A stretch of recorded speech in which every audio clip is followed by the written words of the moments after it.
recorded live in Jacksonville, Florida. This is Trivia Warfare. More than just a pub quiz, Trivia Warfare is your gateway to a worldwide trivia community. Join your hosts, Jonathan. We just described Ric Flair as Neanderthal Man and Planet of the Apes. Chris. Yo, we going down to Sesame Street. That's your impression of hardcore rap? No. Carmela. That would irritate the hell out. I'm like, I just want my groceries. My ice cream is melting. Ben. 4 halogens in that list. Oh my God. You were like, it's not the halogens. I'm like, no, Ben, no. Those damn halogens got me again. And the rest of the Trivia Warfare Army for another week of fun and games. Now here's your host, Jonathan Oakes. Hello and welcome back to another episode of Trivial Warfare. We are the podcast that takes the pub quiz out of the pub and brings it home to you. My name is Jonathan, and I am here today with Carmela Smith. Hello, Carmela. Hello, everyone. Welcome back. Thank you. You know, we got to record something together last night. We did. That was fun. And that's actually probably the first time that all 4 of us have been on recording together in months. You know, you're not wrong. You're not wrong at all. So Carmela, Chris, Ben, and I all got together and did a happy birthday message for Lita George, which we thought was very nice. So happy belated birthday, Lee. Yeah, this will come out after his birthday. Oh, way after, for sure. We have some awesome guests with us today, Carmela. We do. First up, Kylie Digges is with us. Hello, Kylie. Hello. Welcome. Bill Patschak is here. Hey, Bill. Hey. And Sara Callori is with us. Hello, Sara. Hello. Hello. Welcome to everybody. I want to get to know everybody a little bit better. Kylie, let's start with you. Tell me where you're from, what you do, and something fun about yourself. Hi. Thank you for having me. My name's Kylie Digges, and I am from Mesa, Arizona. My day job is I am a copy editor, and on the side I am a trivia writer. And something fun about myself is that I have been to Australia 4 times. Wow. Now, am I correct in thinking that you run a Brainwave Trivia? Is that the right one? That is me. So you should tell people about it. I am the quizmaster for Brainwave Trivia. It's a writing service. The idea being that sometimes a bar owner wants to host a trivia night and they don't want to take the time to write questions themselves, and they don't want to spend the money to hire a host to come in. So I create full games that they can subscribe to my service. And hopefully when bars open safely again, some of them will take me up on that. And I also just love creating quizzes. So I've got trivia on Facebook, Instagram, and on my blog. So Sweet. Outstanding. Well, we're really glad you're here today. Thanks. All right, Bill Patschak, tell everybody where you're from, what you do, and something fun about yourself. Hey guys, I'm Bill Patschak. I'm from Frederick, Maryland. I've been around the trivia scene forever, so a lot of people listening probably know who I am. I'm currently working on the website bptrivia.com. Corona kind of killed my day job, so that's what I put all my time into, is this new website that I co-founded with a buddy of mine from high school, Colin Crampton. And that's pretty much what we're doing right now with our time. Something fun. I mean, I write lots of trivia. I play lots of trivia. I've been around it for 10 or 15 years now, probably. We're all getting so old, aren't we? Oh, geez. Y'all youngins. Yeah, right.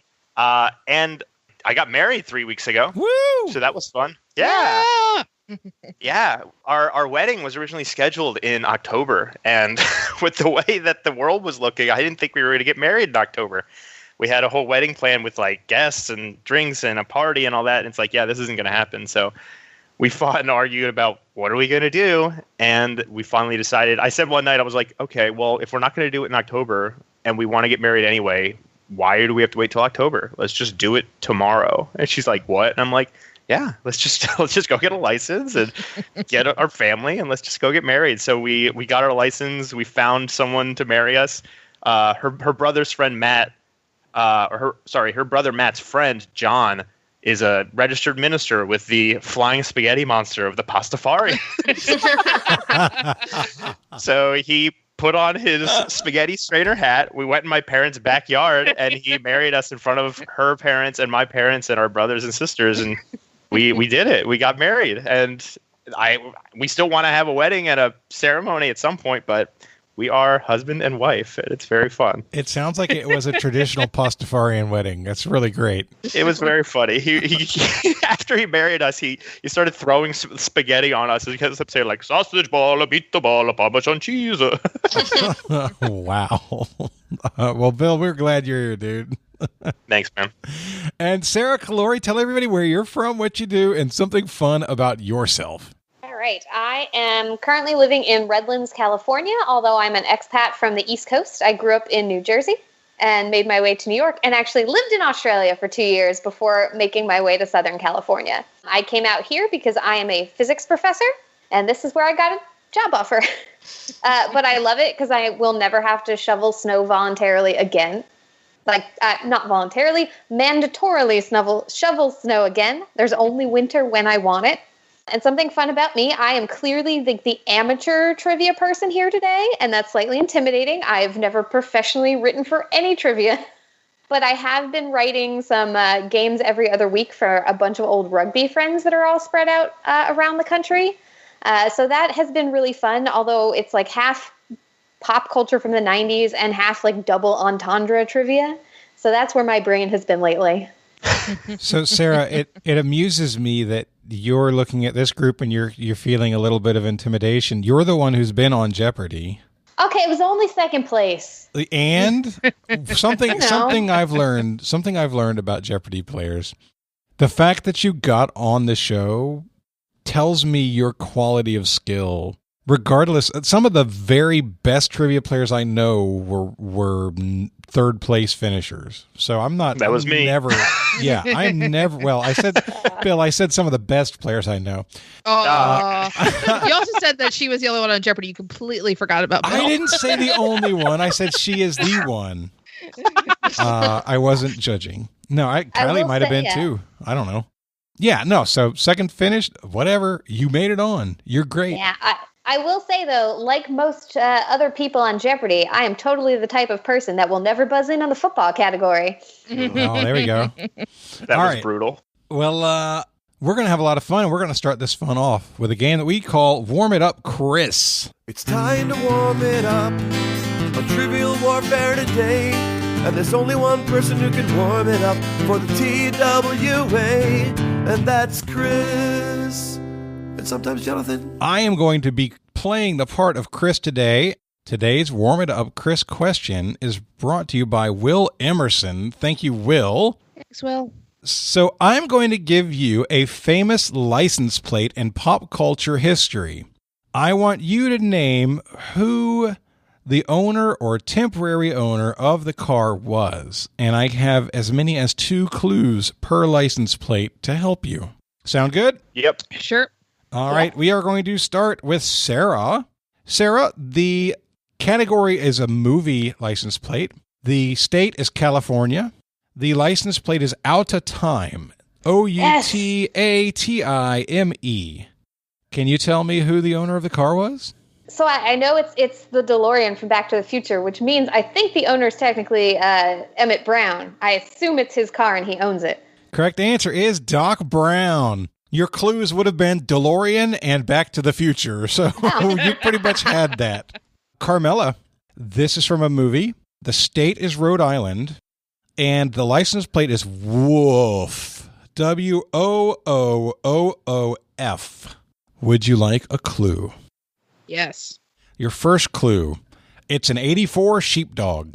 It's an 84. Oh, is it the thing from Spaceballs? Am I thinking of the right thing? No. Do you want your second clue? Sure. Dumb and Dumber.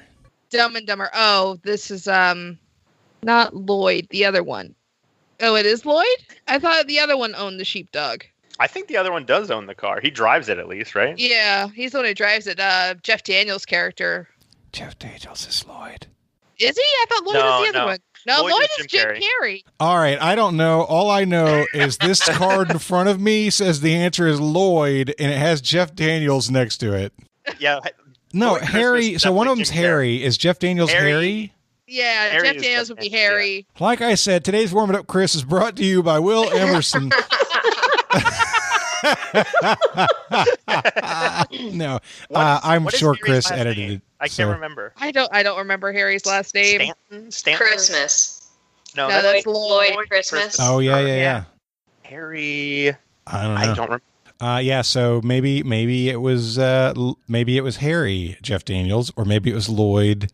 It was Harry. They were essentially a couple, so we're going to say it was Harry and Lloyd's. They're co-owners of the car. There we go. All right, Kylie, Yes. you get a movie, California, and the license plate is FCK space IT. Well, expletives lead me and California I have a guess, but can I get a clue? Do you want me to guess before I get a clue? No, I'm happy to give you the clues whenever you want them. The first clue is Ford Pinto. Ford Pinto. Ugh. Second clue, please. Second clue is Friday. Oh, well, Friday is the movie with Ice Cube and Chris Tucker, but I don't remember the name of the characters in that movie. I mean, I've seen it. Bye, Felicia. I can't come up with the name of that character, though. Does anybody know? No. Oh, Ben is hurt right now. His soul somewhere. Ben just had a chest pain. This is Smokey. Sure. For what it's worth, I was only like 5 or 6 when that movie came out. Oh, jeez. And I don't think that was a movie for 5 or 6-year-olds. Oh, Bill, do you know who the first president of the U.S. is? I get it. I understand. Oh my gosh, really? You know? Okay. Well, I mean, it's so long ago. I understand what you're saying. Pop culture is different though, and you have to admit that. I don't. Not at all. Okay. Nope. All right. Do you know? Just know who remember this sang when you miss "Staying something on my Alive"? quiz. He'll have an Yeah. excuse ready. Don't worry. Yeah, the age thing, man. Everybody falls back on that one. Okay. If there's going to be some recent stuff that you're alive for right now that you're going to miss, I'm going to make fun of you. Oh no, Because you're alive, dude. right now. I'm 100% gonna miss it, and it's gonna be because I don't know it. Bill. Yeah. It's a movie. The state is New Okay. York, and the license plate is Stark 33. Okay. I mean, I sure want to guess Tony Stark, but I want my clue. I don't know it for sure. The first clue is 2012 Acura convertible. Doesn't help me. Next clue. Avengers Assemble. Yeah. Okay. I mean, I just don't know why his name would be. I mean, it makes sense that his name would be on the license plate, but Tony Stark, I would guess. It's actually Nick Fury. Really? No, it's not. It's Tony Stark, dude. Maybe Pepper Potts, but not Nick Fury. Yeah, no. It is Tony Stark, Robert Downey Jr. Do we know what the 33 is, or is it just fun? Maybe that's his age. It's his 33rd car. Yeah, there's probably that's Stark there. 1 through 32 out there as well. Yeah, That's a I am solid not- answer. I am not a Marvel guy. As you can, if you want to go check my Learned League mini league stats for the MCU, I think I finished in last among anyone I know. Okay, so Sarah, the next one is from a TV show. The state is Hawaii, and the license plate is Robin space 1. ROBIN space 1 from Hawaii. I know there's like on TV, you got Magnum Pi, you got Hawaii 5-0, but I don't know enough to make a good guess yet. Can you give me another clue? The first clue is Ferrari 308.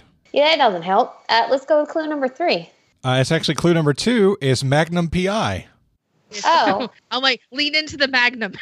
Is his name Magnum? Like I mostly know it because like young Tom Selleck. I mean old Tom Selleck. That's a piece right there. I think I'm just gonna go with Magnum because isn't that his name? Magnum is a correct answer. Yay! Thomas Magnum, as a matter of fact. All right, Carmela. Yes. This one might be a challenge. It's from a movie. The state is Illinois. The license plate is BDR space 529. Illinois and movie. I have a guess, but go ahead and give me the first clue. What's your guess? My initial clue, anytime that you give me a car in Illinois, would be Blues Brothers. The Blues Brothers is correct. It is Jake and Elwood Blues. Good. I'm like, tell me it's some sort of Ford like cop car. It was a 1974 Dodge Monaco, so that wasn't going to help. God. Yeah. Great job. All right, Kylie. It's a TV show. It's from New York, and the license plate is Assman. ASSMAN. Assman. That's really familiar, but I'll take a clue.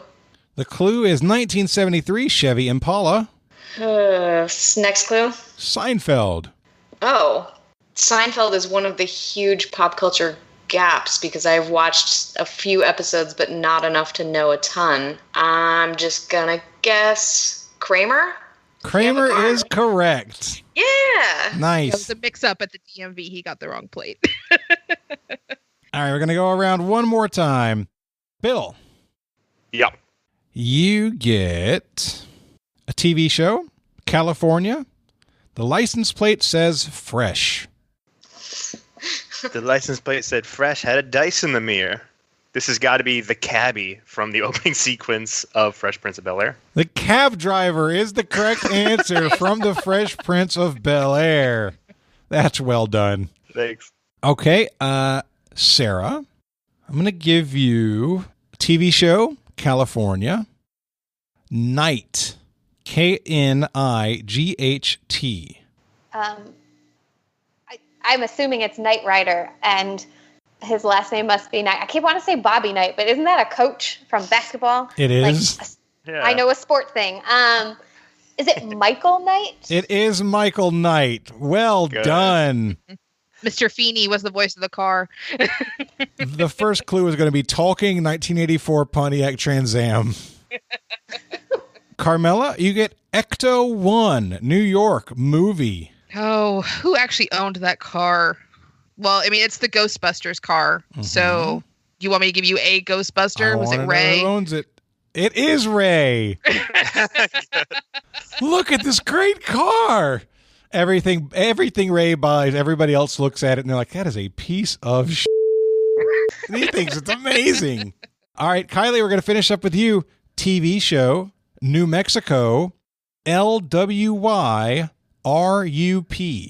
Lawyer Up from New Mexico has to be Saul Goodman from Breaking Bad. Saul Goodman is correct. Nice job. Good job, everybody. That is your Warm It Up Chris question. Thank you, Will Emerson. Thanks, Will. Thanks, Will. All right, so this is episode number 284. And before we get started, I want to give Bill a chance at the microphone. So today's show is sponsored by BP Trivia.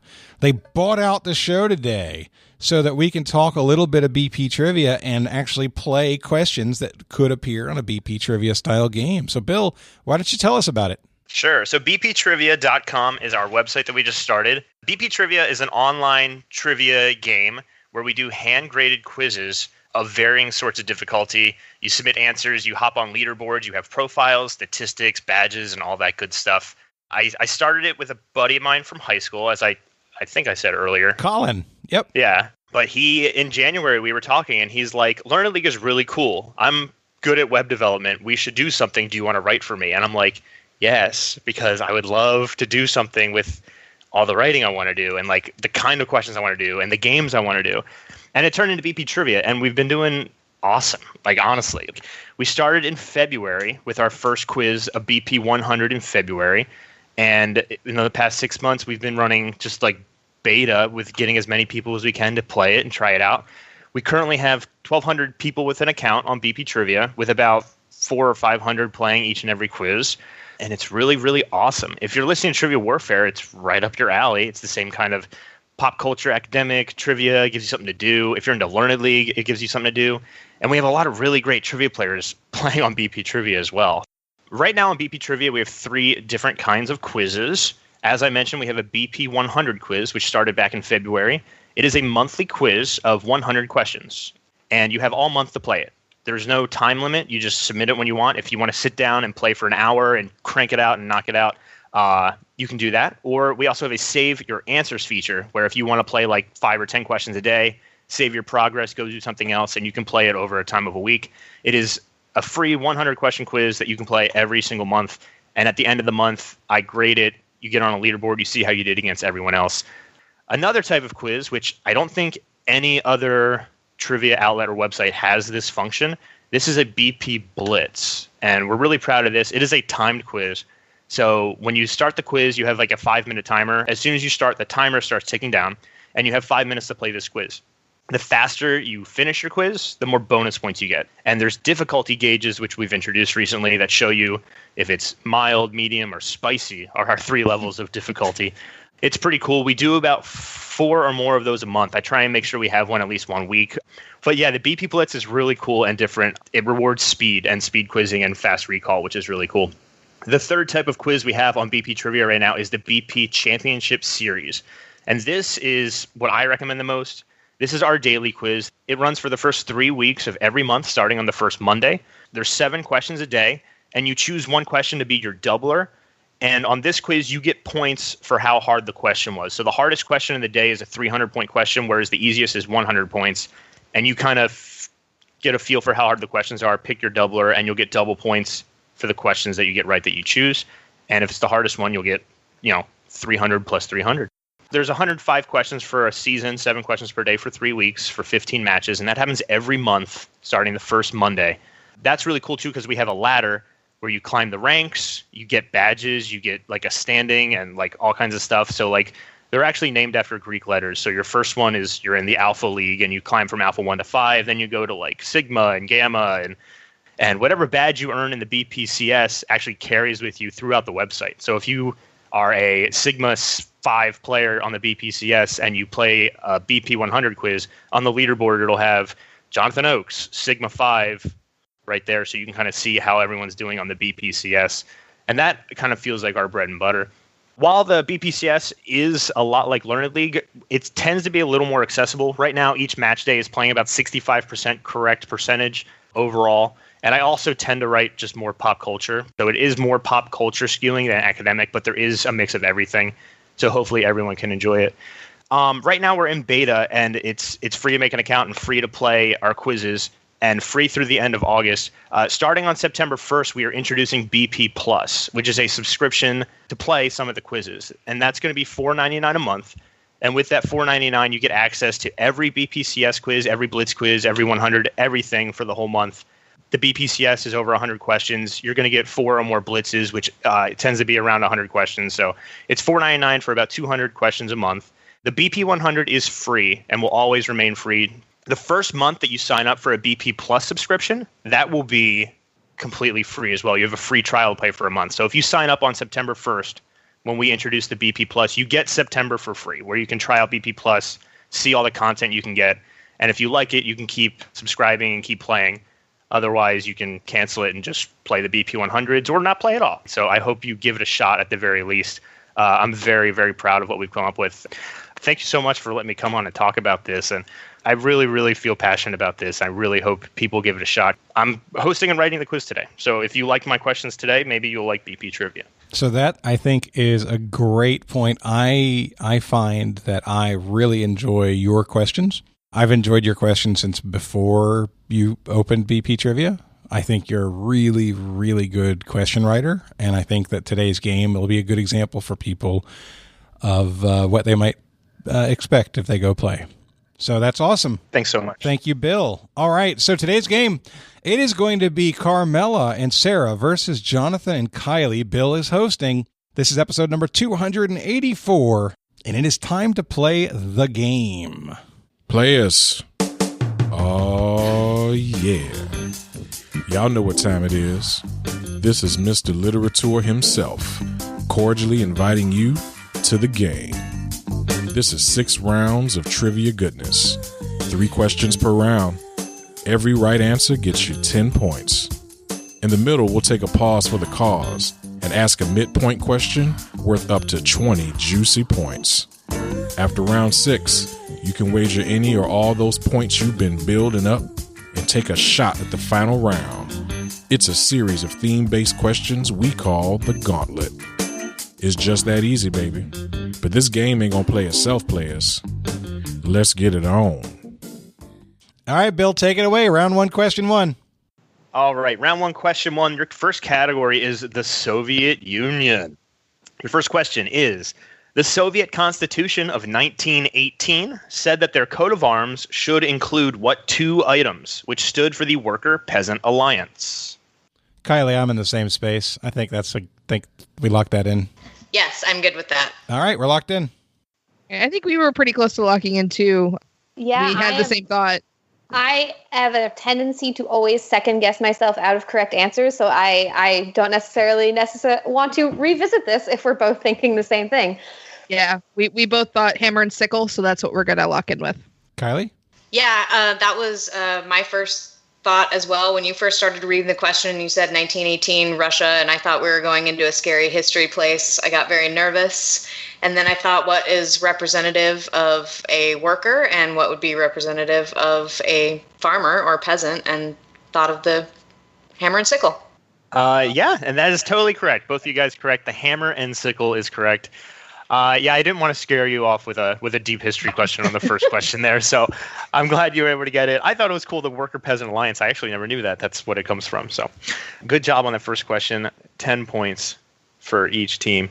Question 2 of round 1, your category is Pizza Hut. A traditional supreme pizza at Pizza Hut includes marinara sauce, mozzarella cheese, pepperoni, pork, beef, and 3 other non-meat, cheese, or sauce ingredients. I need you to name all 3 of the remaining ingredients on a supreme pizza. And if at any point you need me to reread anything, I'm happy to read it 7 or 8 times. Like, I have no problem. You said it's a standard supreme from Pizza Hut, right? A traditional supreme. Traditional supreme. But yes. All right, we're going to lock in. Cool. All right, Kylie, so this is one of I get like 2 pizzas from Pizza Hut. This is one of them. The veggies on this are mushrooms, onions, and green peppers. Yeah, I'm good with that. Supreme is not my go-to. I have the palate of like a 13-year-old, so I just get pepperoni and cheese. So I would, anytime a Supreme shows up, I always think of that as a grown-up pizza, and I don't take a slice. So I'm good to go with your answer. Carmela and Sarah, what do you guys got? I just want to say, Kylie, you're my kindred spirit for pizza. Pepperoni's my go-to. I'm like a pizza snob. I also have a pepperoni pizza slice tattoo. So pepperoni for life. Where is it? It's on my thigh. The funny thing is, I got it to remind me where I'm from, my New Jersey heritage. And it came to me in the car one day. I was like, you should get a pepperoni pizza slice. And it says home on it. And I was like, that sounds great. Then a year later, a friend of mine goes, you have a home slice tattoo. It's like, it's even better now. That's amazing. That's really I'm going to take a note for show titles. Home slice tattoo. I'm sure that Bill prefaced it with traditional because there's also a super supreme, which I think includes the olives. So, but we went with green peppers, onions, and mushrooms. Your answer is mushrooms, green peppers, and onions. Good job. Yes. Nice. I didn't know there was a super supreme, but I'm glad I wrote it the way that was. There is, and it's disgusting. Yeah, it includes olives. It's basically the same thing. It just adds olives. That's kind of sure. Right. And maybe bacon or something like that. They probably add one more meat. Yeah. Yeah, my pizza is to take off the mushrooms, peppers, and onions and just get the pepperoni, pork, and beef. And I'm a meat guy. All right, your next question. The category is a trip to Spain. Seville is the capital and largest city of which autonomous community of Spain, which ranks first both alphabetically and in population? Kylie, I'm not going to come up with better information there. Yeah. If you like your answer better, we'll go with it. If you think my answer is good, then we'll go with that. I'm going to let you decide that because I think go with yours because it comes alphabetically before, and I think both of the things that we're talking about are maybe in the same vein. Yeah. All right, well, let's go And with that. I'm not confident about mine. It's just a guess. So. All right, Bill, we're locked in. Oh, Sarah, I don't know. Yeah. I think we have 3 reasonable guesses. We just have to convince ourselves one of them. So Carmela first said Catalonia, but then we found 2 other regions in Spain we know start with the letter A, Aragon and Andalusia. I don't know if Aragon exists as a region anymore, or because it was, when Spain came together to kind of form absorb other countries. I just keep thinking because of the Clash song, Andalusia, it does come first alphabetically out of the three we have. Yes, but then I'm bothered because there is a Spain Learned League mini league right now, and I swear there was a question that was like, this autonomous region in Spain is like the equivalent of Prince of Wales. It's what the crown, the heir apparent gets as a title. And it also started with A, and I've never heard of it before, and I can't remember it. So maybe that's not one of the larger ones. I don't know. But of the three we have, the most alphabetically correct one would be Andalusia. So let's just go with that. Sure, Andalusia. All right, Jonathan? So Kylie, why don't you talk about that for a sec? I started with Catalan, which that's probably what I meant. Yeah, now as soon as you said Catalonia, I was like, wait a minute, is that what it is? The only reason that I am familiar with that one is because I think that is the region that's famous for those like Christmas statues, those like obscene pooping Christmas statues. No, I don't, but it sounds amazing. I'll send you a link. Make sure you include Lauren Carey on that link. She'll get a kick out of whatever this is. So that I think is Catalonia. But then Jonathan, you said Aragon, which I definitely know was one of the kingdoms that became Spain. It's the autonomous region thing that's throwing me off. Me too. I don't know what that means. But yeah, because neither of us had much better, we decided to go with Aragon because it was the alphabetically first of the ones that we could think of. Sure. So I think, and I'm sure I'm going to get people screaming at the podcast if I'm wrong about this, but I think autonomous community of Spain is similar to like states of the United States and counties of a country or something. I think so. Seville is the capital and the largest city of Andalusia. Wow. Really great job. That's thanks, Dad, for giving me the Clash CDs when I was younger. That's very good. At the end of the first round, the score is 30-20. Sara and Carmela have the lead. So the language is Catalan, the region is Catalonia. That was going to bother me. Round 2, question 1. Your category is world currency. Here's your question. What is the name given to the official currency used in Angola, a currency that can be used year-round and not just from December 26th to January 1st? All right, we're going to lock in with what is surely not the right answer, but it's as good as we're going to get. All right, sounds good. Jonathan and Kylie, you may talk out loud about what you're thinking. Well, it's not much, I can tell you that. It would be a lot easier if I just knew the currency of Angola, because I feel like your clue is putting me through more fits than just knowing the currency. Because I feel like I should know that, period. Perhaps their currency is used Christmas trees.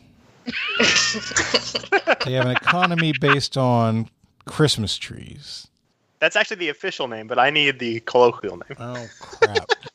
So the period from December 26th to January 1st. So you brought up Yule, and so you think of like Yuletide greetings and that kind of stuff. My understanding is that just is the whole Christmas season. Yeah, I agree. And then Advent is before like an Advent calendar. Mm-hmm. And I know that so my mother is Catholic and she refuses to take her tree down until Three Kings Day or something like that, which is in early January. So I don't know if there's like some kind of Catholic feast period or something like that we're talking about. Yeah, that's where I was sort of going, because I did grow up Catholic. I'm a lapsed Catholic now, but I feel like there is some feast or some saints period of time that I'm just not coming up with the name for.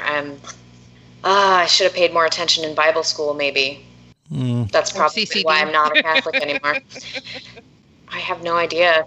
Like a Feast of Lights, but even if that is such a thing, that doesn't sound like something that would be an African country's currency. I agree. Okay, so we need to come up with an answer here. Is it something like a box? Or like Boxing Day? Boxes after Christmas or returns or... something that ends on New Year's. So the period between Christmas and New Year's. Got to have a distinct name, but I don't know what it is. Right. I don't either. All right. Well, do you want to go with Box? That's better than nothing. Yeah. All right. We're going to go with the Angolan Box. Okay. Carmela and Sarah. So we didn't know. Good. Like, not even really. But the thing you're thinking of is the Epiphany. It's when the wise men reach the manger. That is what I was trying to think of. Yeah, because that's also when my mom takes all of her Christmas stuff down. It has to stay up till the 6th of January. That's the one. So, and that's where the 12 Days of Christmas comes from. It's the time from Christmas to the Epiphany. So that's the angle we went with. And we could only think of one monetary thing in the 12 Days of Christmas. So we said rings. Okay. So, the official currency of Angola. You guys were on the right track. Neither of you got it right. I'm very sorry.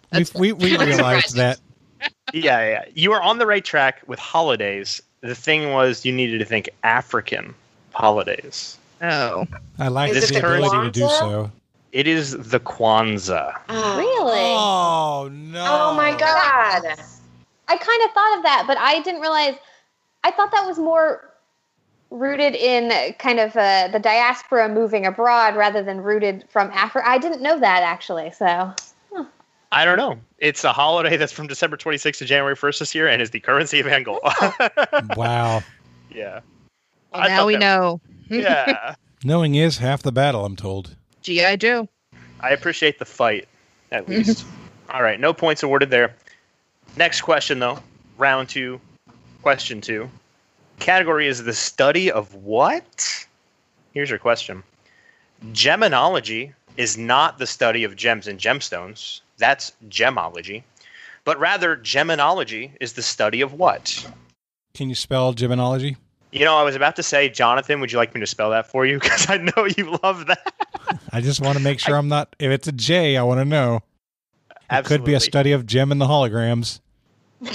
I want you to actually put that answer regardless of what I say right now. But here's how you spell it.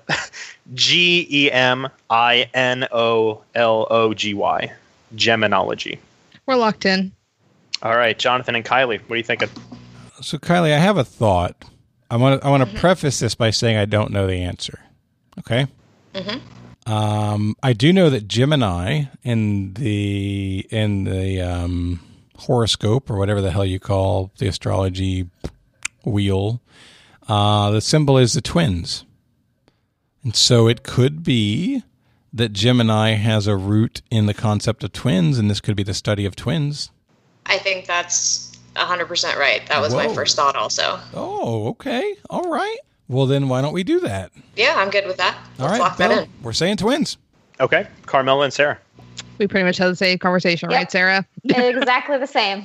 My first thought was Gemini. I'm like, famous Geminis? Like, is that what the study is? But then Sarah said twins. I'm like, oh, yeah, that's way better. Yeah. Although now I'm half expecting him to be like, no, it's constellation. Got you guys. But we're going with twins. Geminology, not the study of gems and gemstones. It is the study of twins. Nice. Very good.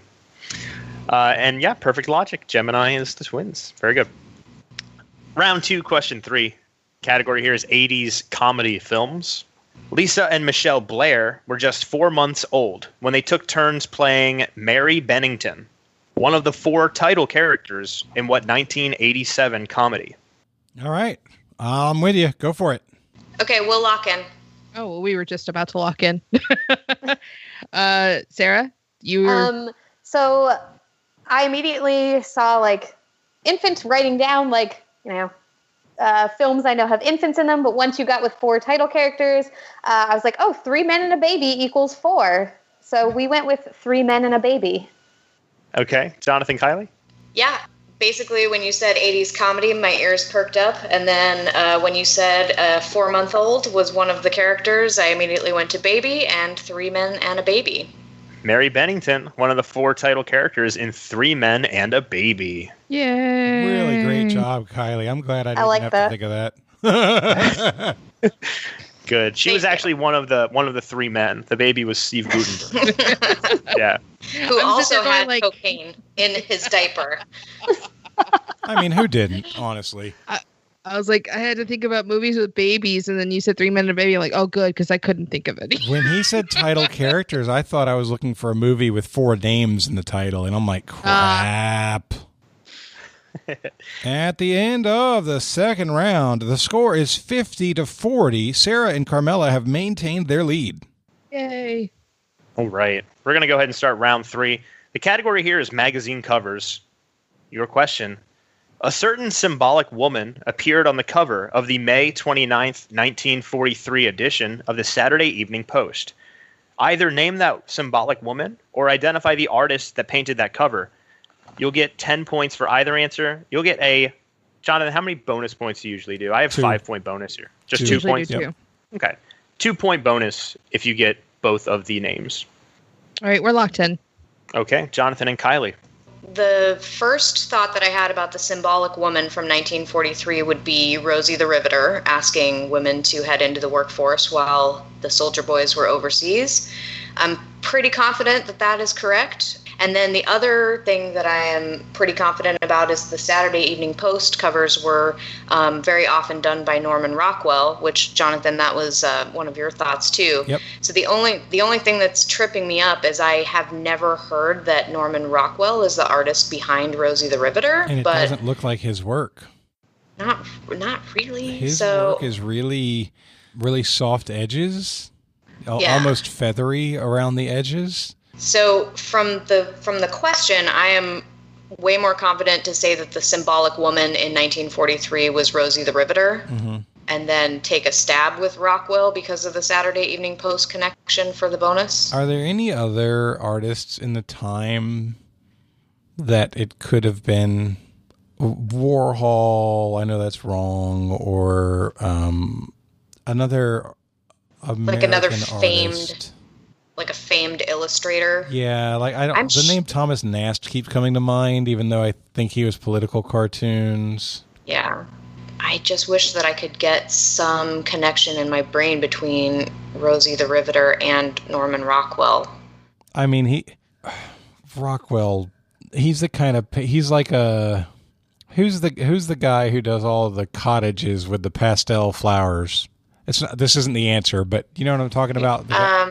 Never mind. So go ahead, Carmela. Who's the guy? You're thinking of Thomas Kincaid? Yes. Yes. Rockwell is like a Thomas Kincaid kind of guy, where it's like when you see his painting, when you see a painting by this person, you're like, oh, that is obviously this painter. Well, and he was also known for idealized versions of American life, American suburban life in particular. You know, there's the famous, often parodied Thanksgiving dinner scene with the people all around the table and the perfect turkey.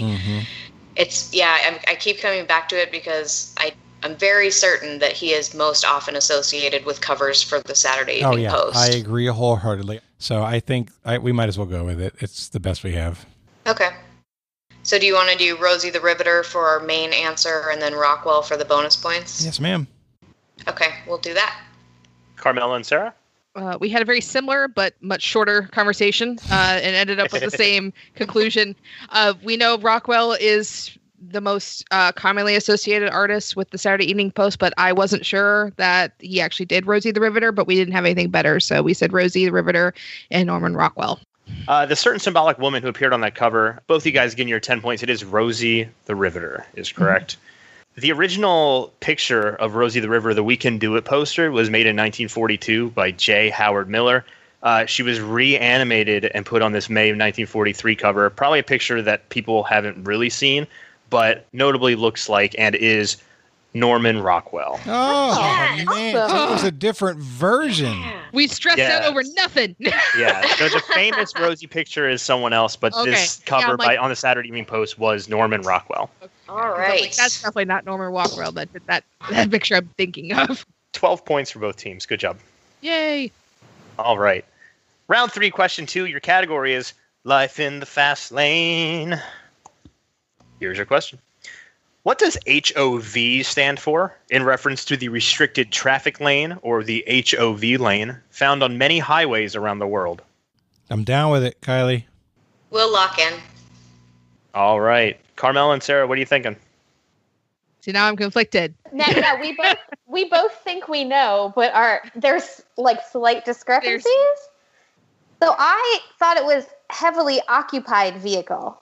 And I thought it was high occupancy vehicle. But it's not a high occupancy, because if you have, like, a car can have two like people in seats, it. Yeah. You could just put, the car. It stands for carpooling. Seriously. Yeah, I mean, that's really what it means. It's the carpool lane. And you probably see it a lot more in California than I do here in Jacksonville. So, but it never is explained anywhere. So which do we go with? I don't, because the high occupancy, it trips me up, because that's like implying that it's only for like buses or vans or stuff. Yeah. We can go with yours. Yeah, it's a toss-up at this point. Yeah, so a heavily occupied vehicle. Like, my brain might have made that up years ago, and just I've thought of it that as the answer long enough, but that's what I got. It's fine. We'll go with it. Yeah. All right. Heavily occupied vehicle for Carmela and Sarah. Jonathan and Kylie, what were you thinking? I am also very familiar with the HOV lane, living in Arizona, in the urban sprawl of Phoenix and its crisscrossing highways, and I am very certain that it is high occupancy vehicle. Oh, damn it, I'm so sorry. Crisscross! It is high occupancy vehicle. I'm sorry. We needed that. Okay. We needed It it. just doesn't make sense, because cars can go in there, and they're not high occupancy. Sarah, did Jonathan text you and say, make sure you screw this one up? We need the points. He Venmo'd me. There was a 20 involved. I figured, yeah. But needless to say, 10 points for the Jonathan Kylie team. A much needed 10 points. I tell you, this question, I didn't know if it was easy or hard, because I personally did not know this. I'm very familiar with the HOV lane, but I never knew what it stood for. It's just the carpool lane or the HOV lane. So I thought it would be fun to ask about, and if everyone knew it, they'd get points. But if they didn't, we'd have a fun question. So good job all on that one. Round 3, question 3. Your category is 90s animated sitcoms. Sounding more like an avian superhero than an egocentric single dad, what animated detective was voiced by Jason Alexander on an adult-oriented sitcom of the mid-90s? Give it to us again, please. Sounding more like an avian superhero than an egocentric single dad, what animated detective was voiced by Jason Alexander on an adult-oriented sitcom of the mid-90s? All right, we're locked in. Okay, Jonathan and Kylie.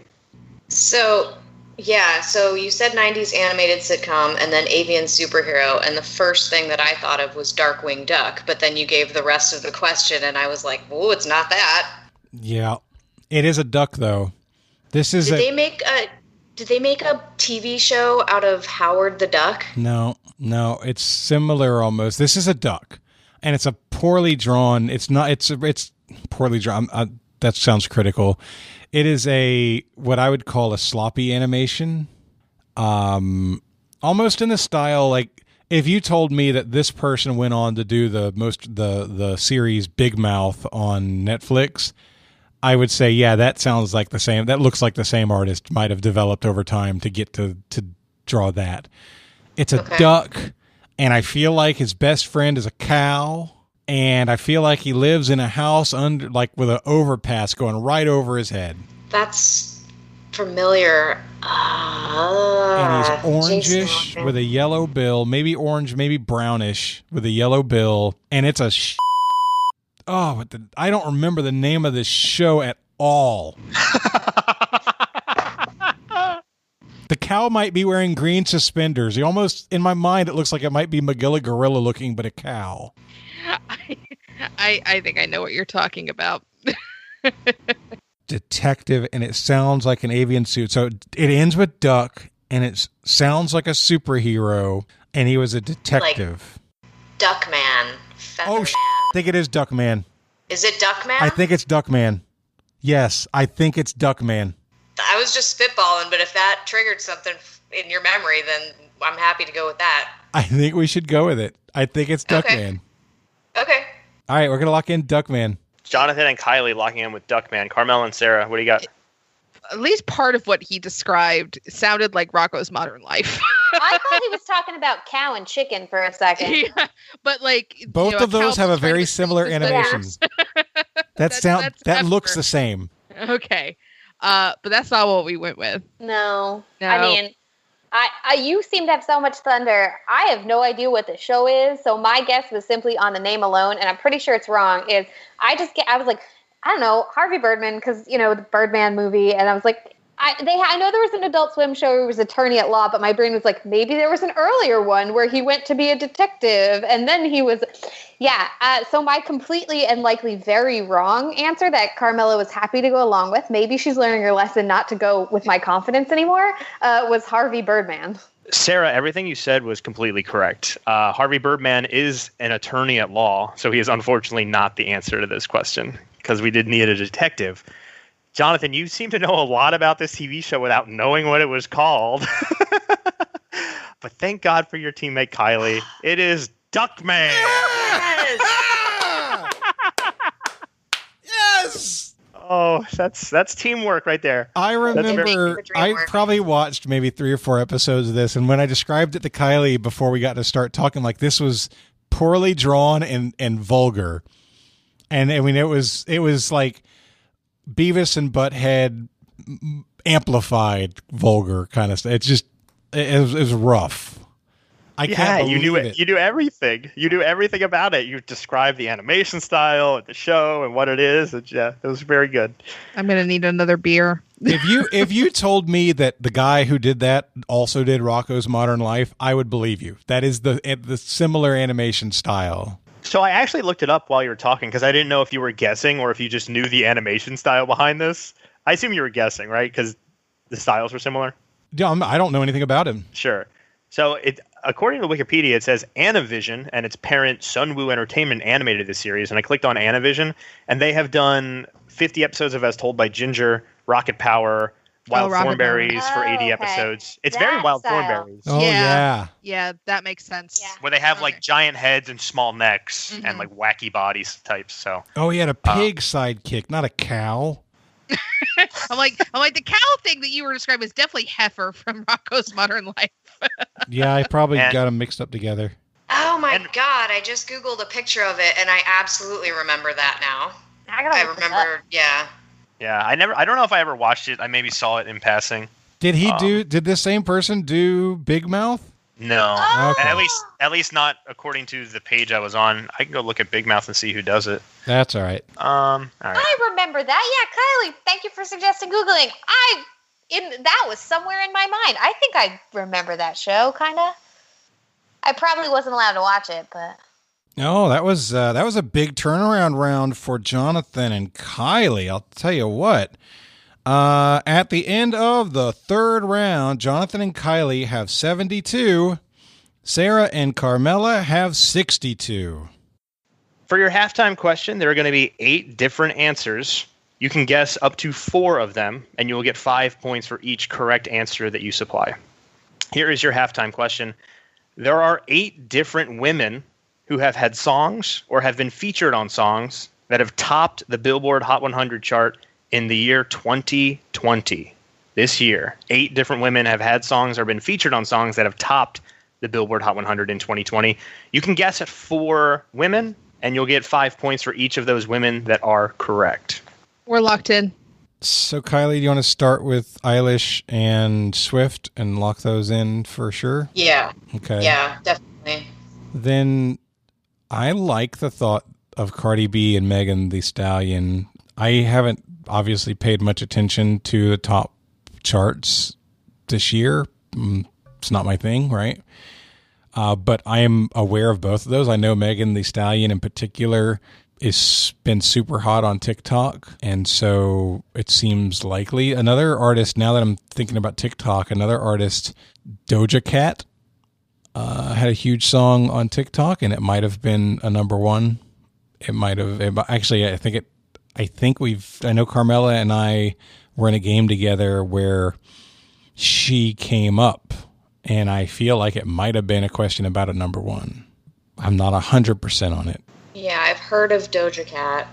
Because the question said also as a featured artist, it makes me think that there's definitely at least a couple of rappers on the list that had a number one, with a guest verse on someone else's track. Mm-hmm. that's where I'm thinking. I know Megan Thee Stallion is having like a breakout year this year, so I feel like she's sort of highly in demand and has probably been on a lot of tracks. I'm not, full disclosure, not fully into the top of the charts right now either, but I try and just learn everything through, some pop culture osmosis. Right. If you want to, and you mentioned Lady Gaga. Lady Gaga released her album Chromatica, and I know that she released a single, the name of which I can't remember, but it was featuring Blackpink, which is like a very famous K-pop girl group. Mm-hmm. So, and talking about, in our discussion, we were saying, Swifties, whenever Taylor releases something, they make sure that her songs go to number one. And I think Lady Gaga's Little Monsters also do the same thing. So if she had something new, they would probably make every effort to put that at number one. I would be okay going Lady Gaga and Megan Thee Stallion. Yeah, I think that makes sense. I think that some of the other ones, because there are 8 here, so we're just trying to come up with 4 of 8. So I think, Billie Eilish, Taylor Swift, Lady Gaga, and Megan Thee Stallion. Yep. Okay. Carmela and Sarah? I just want to say I got so excited that this wasn't a sports question, and then it was pop music, and almost as awful for me. I told Carmela, I will give you 2 answers. My default answers for pop music for women are Beyonce or Taylor Swift. You can take them and do what you will with them. So this is all Carmela. I bet Carmela could name all 8. So I don't know if I can name all 8. I could probably get close though. But the 4, let me back up. You mentioned Megan Thee Stallion and Cardi B. They just released a song together yesterday. It's so good. But I didn't include that because that song just came out. I know that Doja Cat did a remix with Nicki Minaj called Say So, and I believe that hit number 1. So that's 2 of our answers, Doja and Nicki Minaj. And then you were correct that Lady Gaga did release a song, but I think the one that went to number 1 was her song Rain on Me with Ariana Grande. So we said Lady Gaga, Ariana Grande, Doja Cat, and Nicki Minaj. Carmela, you are absolutely 100% correct. Yes. Those 2 songs with those featured artists and those 4 women all have number 1 hits. Jonathan and Kylie, I think you guys said Megan Thee Stallion, which is correct. Nice. She had a number 1 hit called Savage featuring Beyonce, which would have been correct as well. I wasn't sure if that actually hit number 1, so I didn't include it. Sure. But it's a great song. So that's 1 for you guys. You have Lady Gaga because she hit number 1 with Ariana Grande with Rain on Me. The song you're thinking of is Sour Candy with Blackpink, which is not number 1, but is off of Chromatica, which is the Lady Gaga album. And you guys said Doja Cat. No. No, we didn't. No? We said Eilish and Swift. Okay. Well, I heard you talk about Doja Cat. I guess I should have written down what you wrote, but I appreciate that. We know Doja Cat and Nicki Minaj are correct. Billie Eilish has not had a number 1 hit in 2020, unfortunately. Her stuff was 2019, and her Grammy wins were early. She has not had a number 1 in the last 6 or 7 months or whatever. Taylor Swift recently dropped her Folklore album, and the lead single on that, Cardigan, is the current number 1 Billboard Hot 100 hit. So Taylor Swift is a correct answer. So you did get 3 of your 4 answers correct for 15 points. The last woman to hit number 1, I've said 7 of them. Does anyone want to guess at the last one? This is the hard one. The hard one. Ooh. I can give you the month that it happened. It might help a little. Sure. Is it a feature or are they the main artist? They're the main and only artist. This topped the Billboard chart in January 2020. Mariah Carey. Is correct. Yeah, that's right. Because her Christmas song went number 1. Because that's another trivia question. It's it was number 1 in so many decades. Yeah. Yes. So Mariah Carey, Taylor Swift, Nicki Minaj, Doja Cat, Megan Thee Stallion, Beyonce, Lady Gaga, Ariana Grande. Yeah. I gotta be honest. I feel pretty damn good about my part in those conversations at all. I'm better right now at that kind of question than I was at the beginning of this year. They're all really good songs. The fact that you were able to name drop Megan Thee Stallion and Doja Cat was amazing to me because they haven't been famous for more than half a year. I did kind of hammer Megan Thee Stallion into his head, though. She did, but honestly, it was the few months that I spent hammering TikTok that really does it.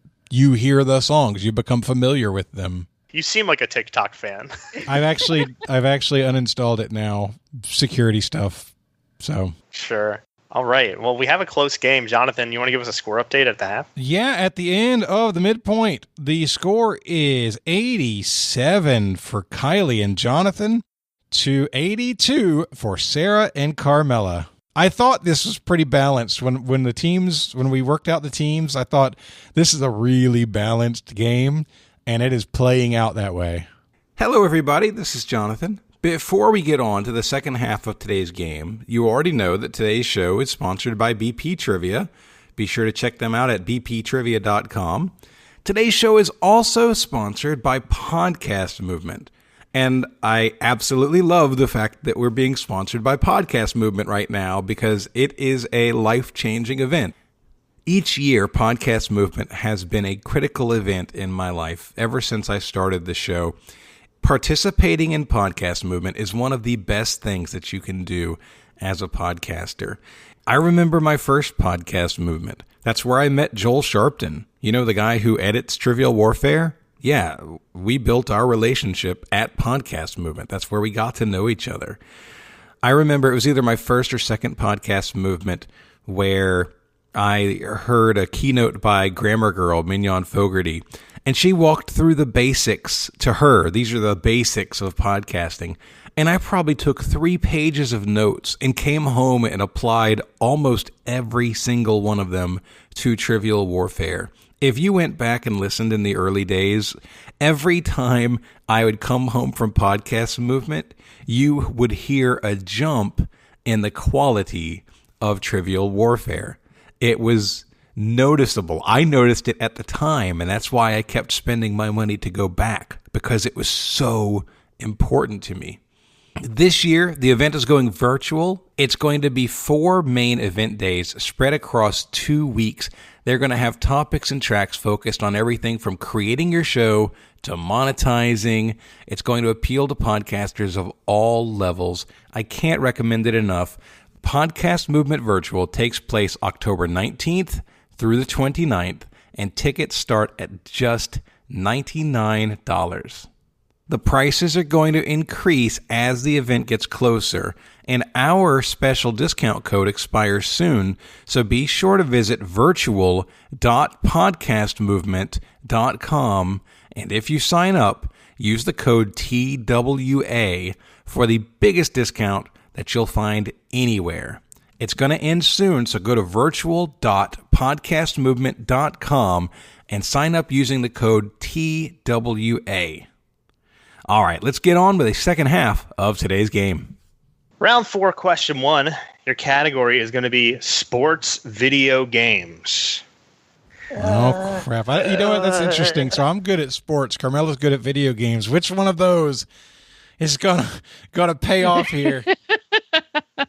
You're both screwed, so it's fine. Fair. Here's your question. Set to be released on August 25th, who was chosen as the cover athlete for the upcoming Madden 21 video game? This 23-year-old quarterback was notably upset with the 94 overall rating that he was given. Yeah, like I'm going to know this. Kylie, let's go ahead and do that. Okay.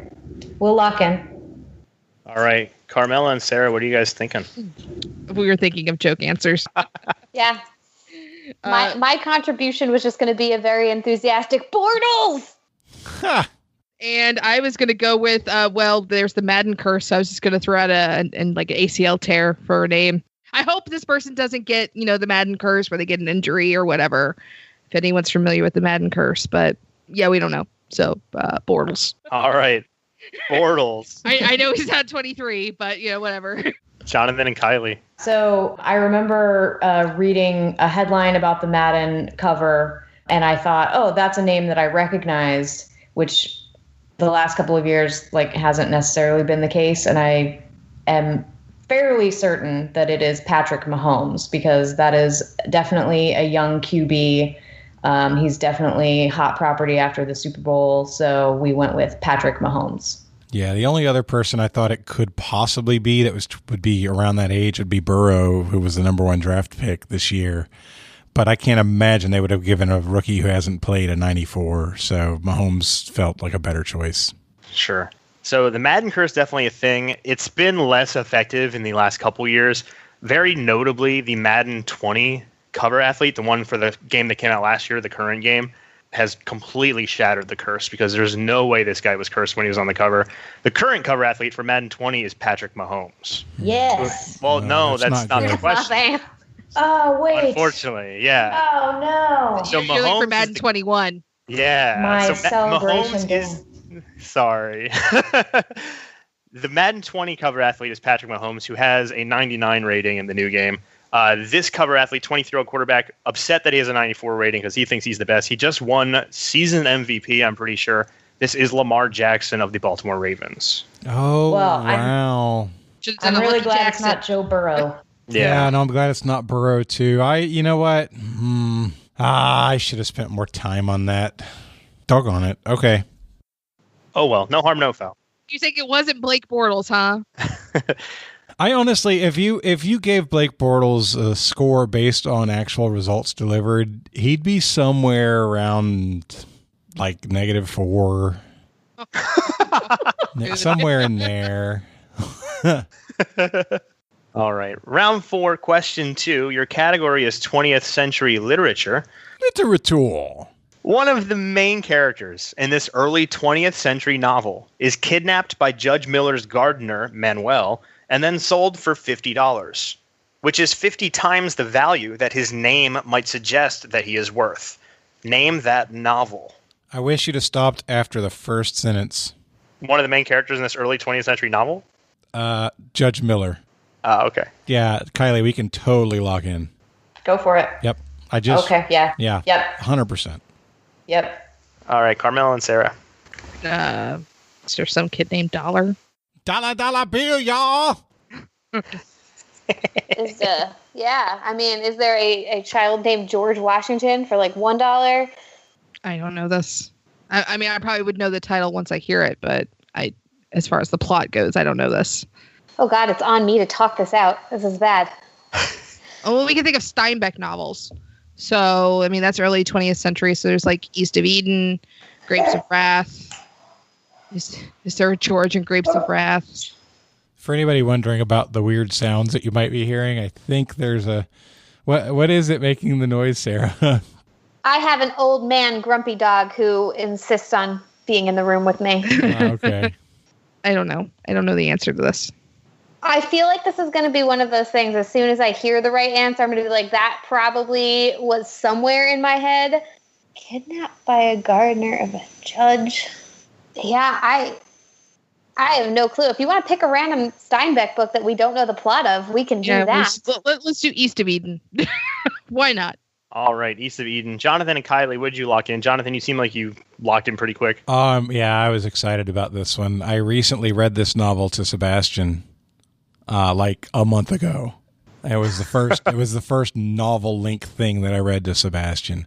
The main character's name that you were looking for is Buck. It's The Call of the Wild. Oh, that makes sense. Yep. Absolutely correct. Yes. Yep. Yeah, Buck's name references a buck, which is 50 times $50 or whatever. Yeah, everything you said is correct. Call of the Wild is right. Did you guys watch the movie? No. I thought it was about a... No, it looks so creepy. Is the book not about a dog? I'm so confused. About Buck is the name of the dog. Oh, okay.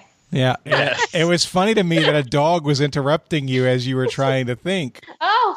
I'm sitting here like she's literally talking to a dog on a question about a dog. See, I thought it was Steinbeck, like really depressing, like someone was sold into slavery. Well, as soon as he said that, he read it to Sebastian, I'm like, nope, not Steinbeck. It's not James Joyce. All right, your next question. The category is U.S. Senators. Over the last century, 2 sitting U.S. senators have been assassinated. Name either one for 10 points. 2 points bonus if you get both of them. We're gonna lock in. We're not totally confident on anything, really. It's not our round, apparently. Sorry. I came out with a bang, and now I'm just gonna cruise and be useless. So, Kylie, I suggested RFK and asked if he was a senator, and you said, yeah, you think he was. So he wasn't. What I'm worried about was, he died in 1968. This was after. Yeah, he would have been a senator. Okay, yeah. So you agreed with that. So RFK. Yeah. Pretty Robert sure of that Kennedy one. for the main answer. I don't know if Long was a senator or not. I'm just trying to think of people who were assassinated. And you said Milk was a mayor. Milk was definitely a mayor. Okay. And then I remember George Wallace got shot, but I don't think he died, and he was a governor of Alabama. And those are, as far as senators, who else would have been? So I don't know if Huey Long was a senator or not. By the way, Kylie corrected me. I made my classic mix-up in my head again between Huey Long and Huey Newton. So I'm like Newton. She's like, I think you mean Long. I'm like, oh yeah, it's the other Huey. So I think he was assassinated, but I don't know if he was a senator or not. I doubt it. Yeah, he was Louisiana politician, but I'm not confident if he was a senator from there or if he was on a more local level. I can't remember. Yeah. I'm trying to think of all the history that I know that I learned from movies. And so hopefully they've made a movie about this person that I have seen, but it's not coming to me if they have. No, I don't have anything better than that. Do you want to lock that in? Yeah, we'll go RFK and we'll go Long for the bonus. Okay, Carmela and Sarah.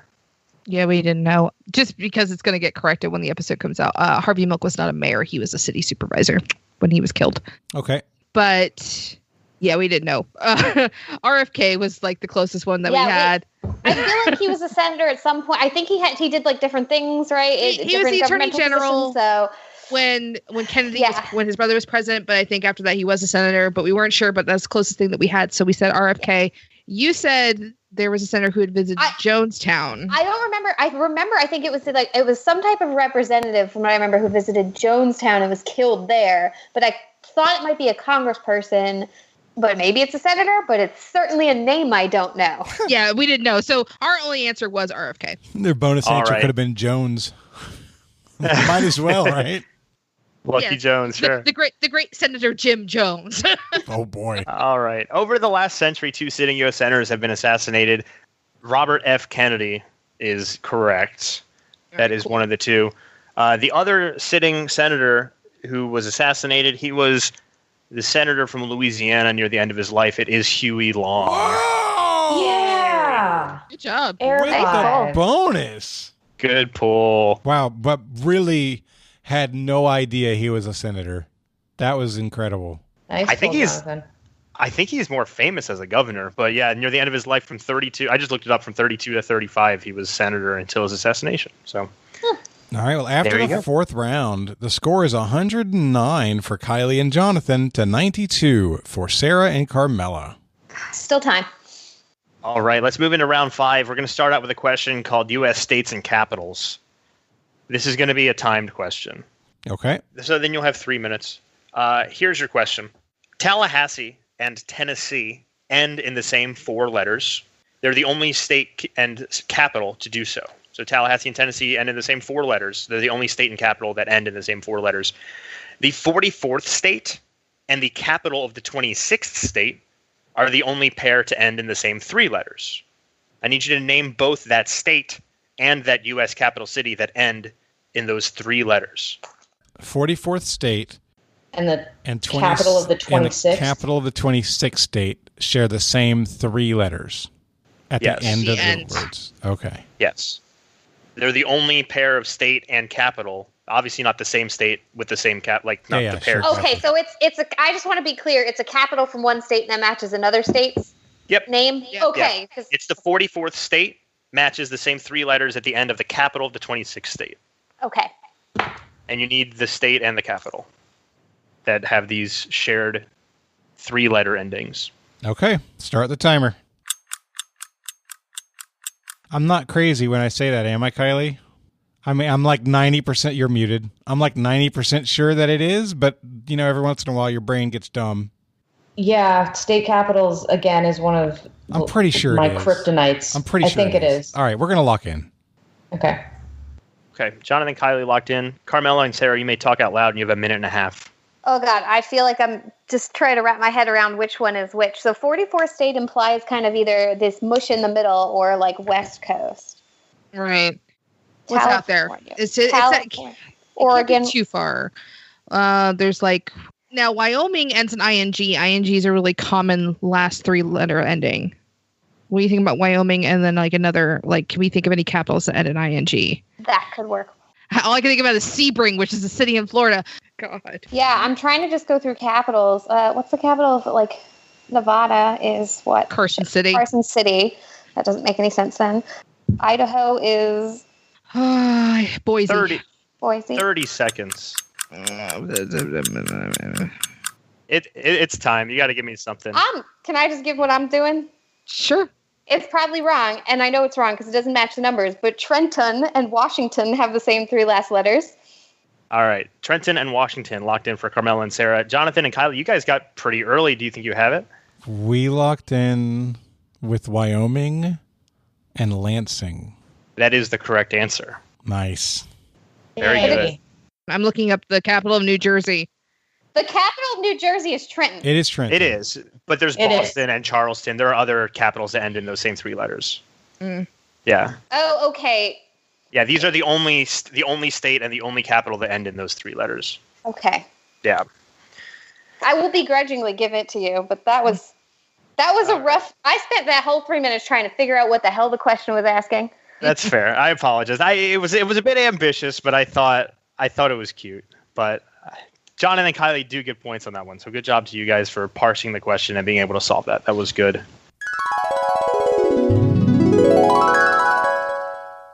Hey everybody, this is Jonathan coming to you from the future. Well, I guess it's the present now? No, it's the past because I recorded this before you listened. Anyway, that's not important. I just wasted probably 15 seconds of your time. So I wanted to let you know that I wish we had handled this question differently.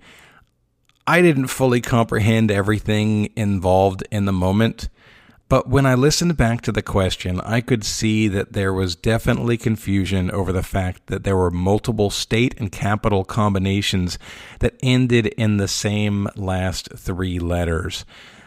So technically, because of the pinning down of the 44th state and the 26th capital, the answer that we went with was technically correct. But there was definitely unnecessary confusion, and with the added pressure of a timed question, I just don't like how it ended up working out. I'm happy to say that this question doesn't affect the outcome of today's show, but I do wish that I had done something different with it at the time. Okay, so that's it. This is Jonathan from the future, or the past. I don't know, I'm confused, but I'm saying goodbye, and I hope you enjoy the rest of the show. All right, round 5, question 2. Your category here is song lyrics. Song lyrics. You guys do these questions sometimes, and I really love them when you do them. I love watching Jonathan solve a song lyrics question. Oh, boy. You're very good at it. Or not solve them. I don't think I'm very good at it. They freak me out. The times I've seen, you're usually very good at clicking and hearing it. I am bad at it. Oh, man. We'll see how you guys do on this one. Song lyrics is your category. This is going to be an 80s song. You're going to identify the 80s song from the following lyrics from the chorus, and I'm going to say blank where the 2-word title is being redacted. So it is a 2-word title. I'm going to say blank when it's been taken out of the lyrics, and these are from the chorus of an 80s song. Here are your lyrics. Once I ran to you, now I'll run from you. This blank you've given, I give you all a boy could give you. Take my tears, and that's not nearly all. Kylie, we're locked in. Yeah, 100%. I'm sending it to you right now. Kylie, it's Tainted Love. It's absolutely Tainted Love. All I did was once I ran from you. Me too. Yeah, that's all. Ran to you. Yeah, so it's definitely Tainted Love. Soft Cell, Tainted Love. Once I ran to you, I'll run from you. This tainted love you've given, I give you all a boy could give you. Take my tears, and that's not nearly all. Woo! Good job, guys. That is correct. Tainted Love. For some reason, my number one memory of that song is that it was used in the Coneheads movie, and there's a scene where the teenage daughter is like off being rebellious with her friends, and they're listening to that song at full volume in the car, and Coneheads and Soft Cell inextricably linked for me. I rewrote the words to that song to fit the theme of the first Dragon Age game and called it Tainted Blood. Ooh. No offense meant. That is the nerdiest thing I've ever heard. But the Dragon Age games are awesome. All right. Good job, 10 for both teams on that one. We're going to finish up round 5 with a category called Food and Drink Advertisements. Using the advertising slogan, turn your thirst upside down. The soft drink DNL, spelled in lowercase letters with a capital L, was a short-lived flavor of what brand name soda? We're locked in. All right, Jonathan and Kylie, talk it out. I love that so much. That's great. Yeah, so I'm definitely visual, and so I had to, as soon as you said DNL, I had wrote it all capitals, but then I thought, no, he said lowercase. And as I was looking at it, I literally flipped my paper, and it reads 7-Up. So that's what we locked in with. Yeah, Carmela, Sarah? Yeah, same deal. We did the exact same thing. Also, if you ever buy the Target brand, you can do the exact same thing, up and down. But yeah, we said 7-Up. 7-Up, absolutely correct. Good job, guys. That is a fabulous question. It's cute, right? That is awesome. Thank you. I ran this for Colin, my BP Trivia cohort, and he was just like, "Oh yeah, this is 7-Up. I've heard of DNL." I'm like, "That's not how you're supposed to solve this question. You need to write DNL and then turn your thirst upside down." I'm like, why would you turn it upside down? And I flip my paper. I'm like, oh, that's why. Whoever came up with that, that's really clever. I guess it didn't sell well because it's too clever for the general market, maybe, but Yeah. really clever. All right. At the end of the 5th round, it's 139 to 112. Kylie and Jonathan are in the lead. All right, we have one round left, and then your gauntlet. We're going to start round 6 with a category called Let's Go to Disneyland. When Disneyland first opened in 1955, it featured 5 different sections. Main Street USA, and 4 sections, all ending with land. I need you to name all 4 sections. Maybe. The number of S's in your yes response leads me to believe that you think that's correct. I'm pretty sure. I'm just trying. Before I get too excited, like I did on the Patrick Mahomes thing, I want to make sure that I'm being prudent in my yes. But yeah, I think those are the 4. I'm going to send you one more thing. I'm good with all those, Sarah. If you want to lock in. All right, We're locked in. All right. So you were quick, Kylie. You nailed out Fantasyland, Tomorrowland, Frontierland really fast. Yeah. Frontierland has a special place in my heart. We had one of the funniest moments I can ever remember on this show is episode 100 when we had to come up with the Jerry Garcia side band project and somebody locked in with the Country Bear Jamboree.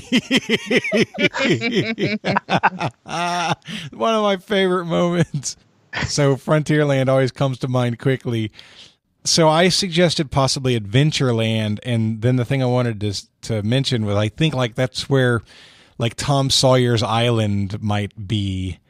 That Tom Sawyer doesn't seem like that's a Frontierland thing. That thought that might be like adventurous kind of thing. I'm remembering Tom Sawyer Island as part of Frontierland because Adventureland is where what is the ride?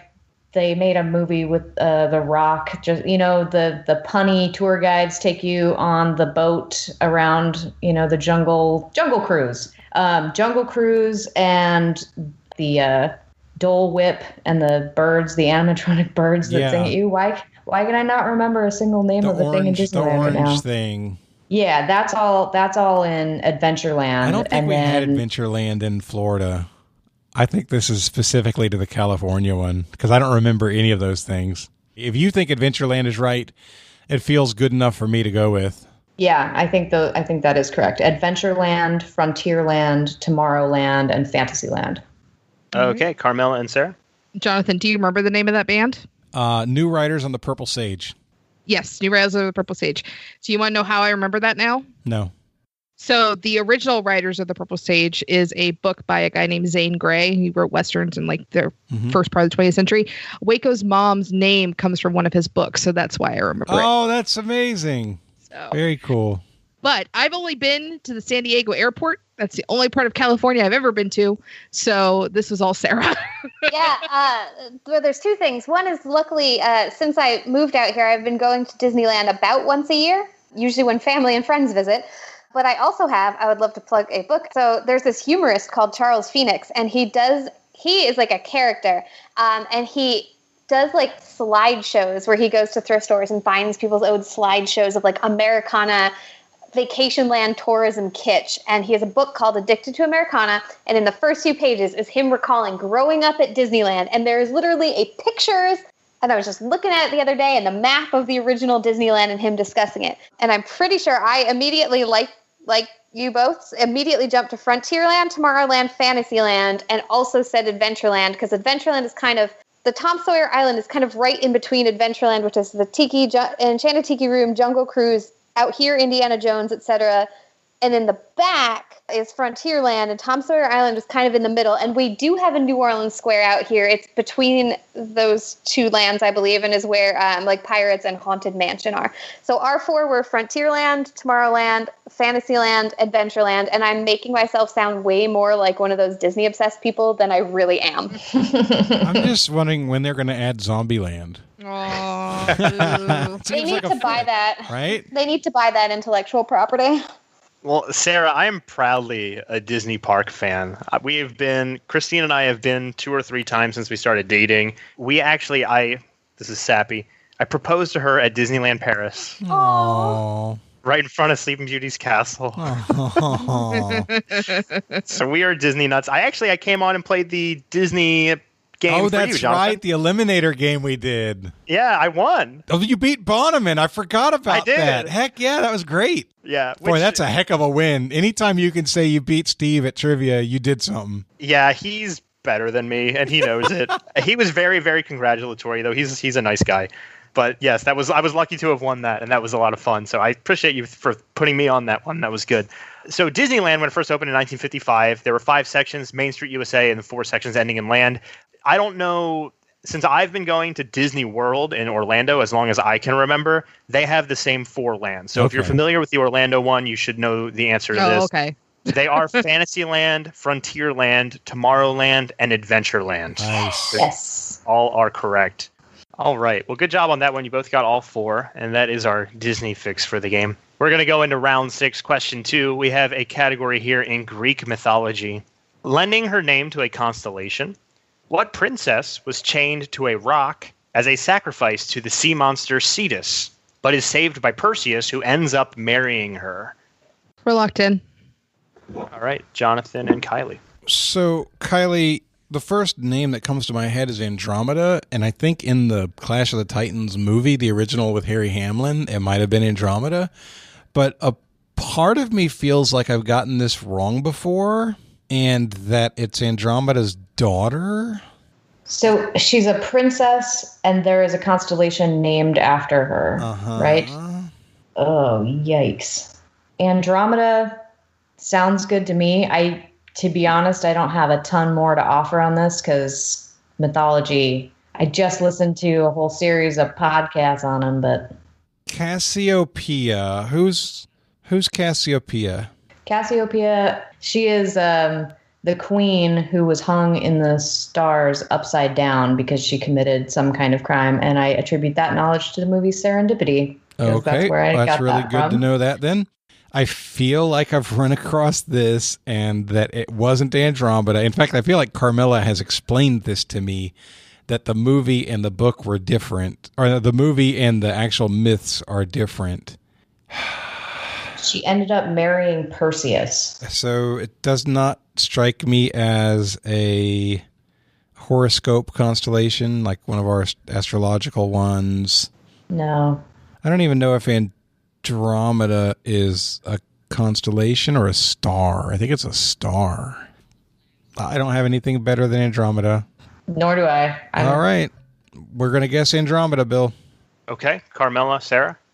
the woman that they hung in the sky, Cassiopeia, however you want to say it, is Andromeda's mother, and she was hung into the sky because she tried to sacrifice her daughter to Cetus before she was saved by Perseus. Andromeda is a constellation, and that's where the Andromeda Galaxy gets its name from because it's located within that constellation. It is definitely Andromeda. Andromeda's the daughter. Woohoo! 100% correct. Good job. Andromeda is correct. The constellation lends its name to the galaxy in which you find it. Everything you said, 100% correct. So good job, both teams getting 10 points on that one. I wish you said Cassiopeia. Yeah. Yeah, no, well, Kylie helped us avoid that for sure. All right. Your final question of round 6 is a category called TV characters. This is kind of a long one. Woo! Not Duckman again. Here's your question. Although it sounds more like an avian superhero than... No, I'm just All right, here's your question. While serving in the U.S. Army, this TV character serves under a man who dies during war, with the character assuming that man's identity upon his return home from war. This describes the backstory of not one, but 2 notable TV characters. One animated character, first introduced in 1989, and one live-action character, first introduced in 2007. I need you to name either one of these TV characters for your 10. If you can get both of them, I will give you 2 extra points. The years were 89 and 2007? Yep. Animated 89, live-action 2007. We're locked in. We're also locked in. We were just about to say. Kylie was locked in before I So who comprehended. talks? We talk. Go for it, Kylie. So the first one is from The Simpsons. It is Seymour Skinner, whose real name was Armin Tamzarian, and he took the identity of Seymour Skinner and came home, and oddly enough, his mom decided to just accept him. And then the other one is from Mad Men, and that would be Don Draper, whose real name I can't remember, but he definitely pulled an Armin Tamzarian. I think Don Draper's real name was Dick Whitman. There you go. Yeah, because I came to the same one. I never watched a ton of Mad Men, but I would my husband did, so once in a while I'd sit in with him, and he must have explained that backstory to me like a half dozen times as I popped in and out of episodes. Yep. So she got Don Draper, and I got Armin Tamzarian's or Seymour Skinner. So it was a group effort. And I got impressed by all 3 of you.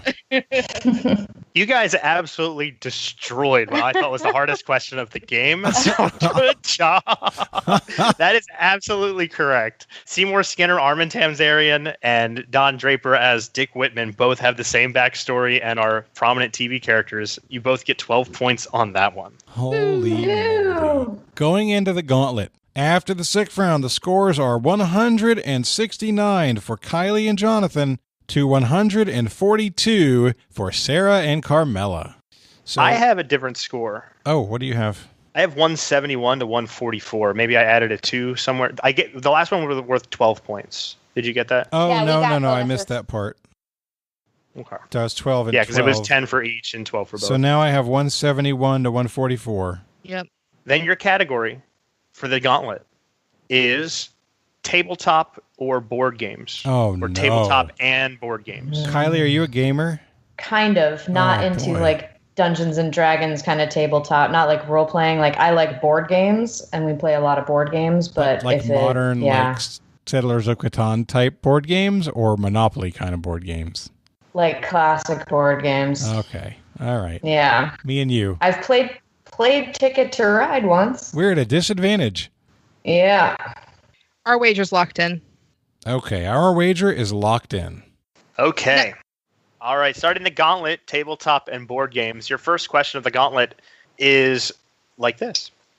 What Tongan word, meaning forbidden, is the title of a 2003 Broadway musical with music and lyrics by Boy George? We're locked in. All right. Jonathan and Kylie. We are locked in. Question 2. What 8-letter verb is defined as to grope or rummage around with one's fingers, to find, collect, or hold on to something? We're locked in. We are locked in. Okay. Verbiage. Yeah. Question 3. What 1996 film from the producers of Jurassic Park and the director of Speed is known for being the first big-budget film to be released on the new DVD technology? We're locked in, Bill. All right, Carmela and Sarah. All right, we are locked in.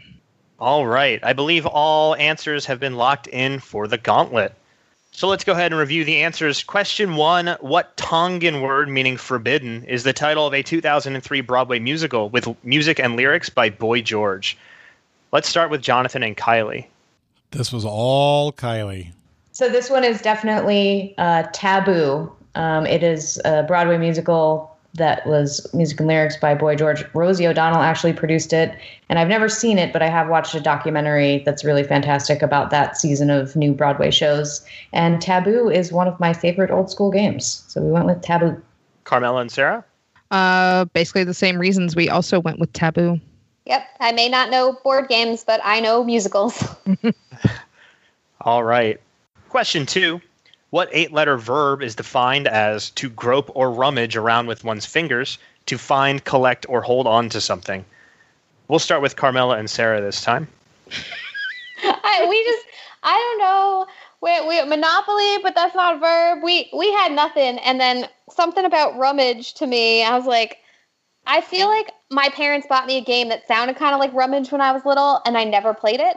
And then for some reason, cribbage popped into my head, and I'm going to retroactively give some reasoning and say maybe like to crib an answer is often to steal or borrow. So let's say I had that logic all along that we went with cribbage. Yeah. All right. So that's what we went with. So I want Kylie to tell you how she came up with the answer, but I do want to say, listening to you guys work through the answers, I had this it was this horrible thing of, okay, this is a well-known board game, and if they just stumble across it, they're going to get it, and they just have to name the right one, and they'll be like, oh, that's it for sure. And I was just super happy that I never heard you name it. So Kylie, how did you named it quickly. How did you get it that fast? I am a crossword head for one thing, so when it comes to, yep, it is Scrabble. I got it from actually Sarah on the video here. She did this motion, this sort of little twinkly motion, spirit fingers. And I thought, when do you do that? And I thought, when you're looking in your junk drawer and you're scrabbling around. Oh, yeah. Wow. Scrabble. I'm too expressive, damn it. Question 3. What 1996 film from the producers of Jurassic Park and the director of Speed is known for being the first big-budget film to be released on the new DVD technology? And we'll start with Jonathan and Kylie on this one. This is the first one that I got quickly, or got it all. And it was just, if you'd have just asked what was the first DVD, my answer would have been the same. We said Twister. Carmela and Sarah? Yeah, the same thing. It's one of those trivia facts. What was the first DVD? And it also happens to be the name of a game. It's Twister. All right. Here are your answers on the gauntlet. We're going to start with question 1. What Tongan word meaning forbidden is the title of a 2003 Broadway musical with music and lyrics by Boy George? That musical and Tongan word are taboo. Good job to both of you. Yay. Well, you're going to jump to question 3. What 1996 film from the producers of Jurassic Park and the director of Speed is known for being the first big-budget film to be released on the new DVD technology? It is a trivia chestnut, if you will. The first DVD is Twister. Twister is correct. And then we'll go to question 2, which Carmela and Sarah ran through as many games as they could think of with 8 letters to try and come up with the 8-letter verb meaning to grope or rummage around with your fingers to find, collect, or hold on to something. Kylie was exactly right. It is Scrabble. Yep. That was awesome. It doesn't come down to wagers this time because... it doesn't matter how wrong you did your math. Exactly. And I did my math wrong, guys. Carmela and Sarah, what did you guys wager? I didn't think that this was the way that the gauntlet was going to go. I felt fairly confident about board games. So I said I wanted to either do the medium bet, which would have been like 55, or bet everything. And I didn't think that you would expect us to bet everything. So we bet everything. And we bet the whole 144. If you had bet 55, you would have been at 199. And our bet would have fallen short by 4 points. Mm-hmm. So my math, even with the bad math advantage of an extra 10 points, didn't help. But we wagered 25, and so with a final score of 196 to 0, Kylie and Jonathan are your winners today. Woo! And I'm telling you right now, Kylie was the captain of this team. Oh, Kylie, you were so good. Thank you. I'm just glad it turned out to be those kind of board games, because if it was Settlers of Catan, I would have been screwed. Yeah. That's what I was kind of hoping for. Yeah, I was really worried about that too. If I'd have known it was classic board games, we would have bet a lockout. No doubt about it. So that was lucky for us that y'all missed one. Sure. I like to make sure that you would have heard of all the answers. So if I was asking about like Hoax or Cryptid or Sagrada or something, I don't think it would have played as well. I would have gotten Sagrada. Yeah, but with those, you could say in the game Sagrada, blah blah blah blah blah, and have it relate to something else that people know, and that's how. I mean, that could have very easily been that. Sure. Well, I went this route. And Yeah, I'm appreciative. You did, and they won. So, Carmela, I apologize for that. no, you have no reason to apologize. It was fabulous. It was a really, really good game, Bill. Yes. Remind everybody about the website. Where do they go? And when do they need to sign up by if they want to participate in the September championship series? If you go to bptrivia.com, you can sign up for a free account and play anything on the website right now for free that is available. The 100, the blitzes, it's all free right now through the end of August. We introduced BP Plus in September, and you'll have to sign up for that subscription to play the blitzes and the CS for the month of September. But your first month is free. So register for BP Plus, check out every quiz you can in September, play the BPCS. I hope you like the questions. I hope you like the site, and hopefully you'll stick around and be a BP Trivia member for life. I can tell you I enjoy, especially the championship series. I get a nice, it's right there in that zone of challenging, and when you get it right, you feel good in a way like I figured that out, and not in a way of, oh, thank God I didn't miss every question today. You know what I mean? It's a little bit. It's for folks like me who like it a little bit easier sometimes. But you heard the questions today, and I think that this is a representative sample. This is a good example of the type of questions that you'll find. So I think that's a great point for you guys to check out. Thanks, Jonathan. I appreciate that.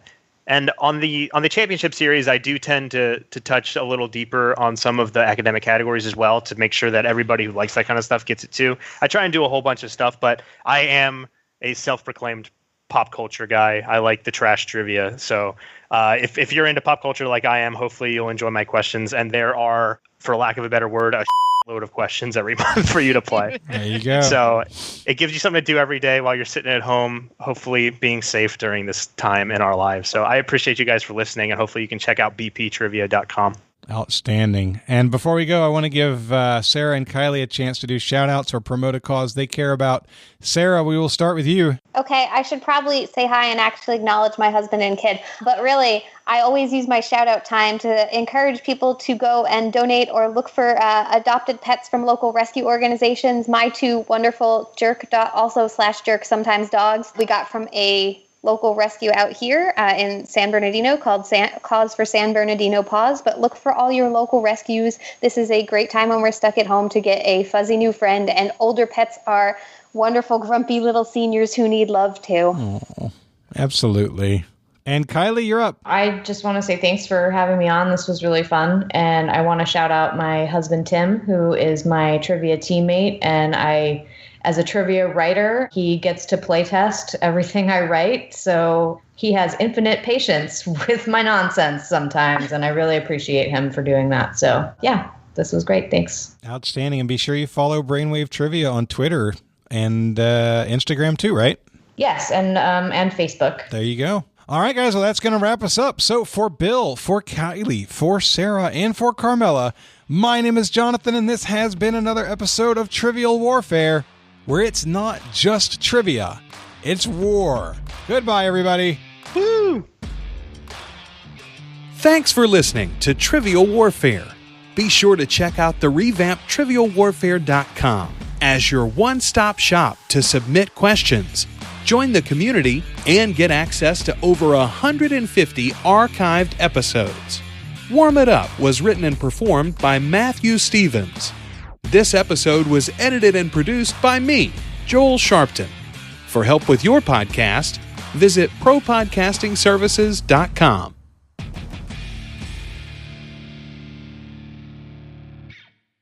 If somebody alive when Shakespeare was putting out plays got a trivia question about a Shakespeare play, it would have been a pop culture trash question. Mm-hmm. Yeah. Exactly. So, The Fast and the Furious is the next Shakespeare. You heard it here first. In 500 years, The Rock is going to be right up there with Macbeth. Man, I hope so. Maybe. Yeah, he'll live in eternity in our hearts. While he was talking about, you should write a game for Friday, I finally understood the license plate. Because I thought you meant IT, and I'm like, who from Friday is mad at their IT department?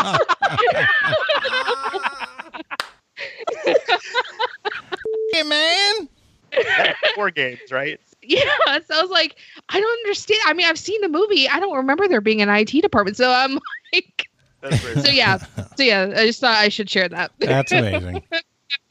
Or as Lana Del Rey calls him, Norman Rockwell. Yes. You can cut that if you want.